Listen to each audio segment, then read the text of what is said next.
L'affaire Claudio Calfuquir, c'est un jeune technicien de 30 ans d'Assaut qui travaillait, puisqu'il est licencié maintenant sur un site qui est au Bourget, mais qui dépend de Saint-Cloud. Oui. Et il est licencié pour officiellement de retard de 10 minutes. D'accord, donc ça sent un petit peu l'affaire de discrimination syndicale, c'est Discrimination syndicale d'un jeune syndiqué qui était actif et porte-parole de ses collègues de travail. Juste syndiqué, sans mandat? Justement, c'est la particularité, il était sans mandat et la direction a pu le licencier sans autre procédure autre.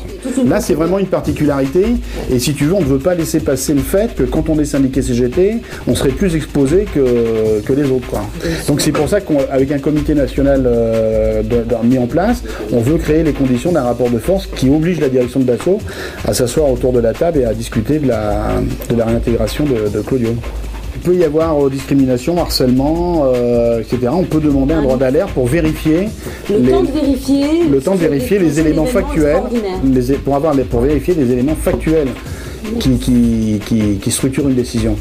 Après, c'est pas une petite affaire. C'est-à-dire le directeur d'établissement. Et donc si tu veux le fait, alors on a sollicité par exemple dans notre état d'esprit, on a sollicité des députés dans le comité de soutien parce que le code du travail, ça veut dire pour qu'il puisse y avoir un renforcement du code du travail, ça va nécessiter une démarche loi.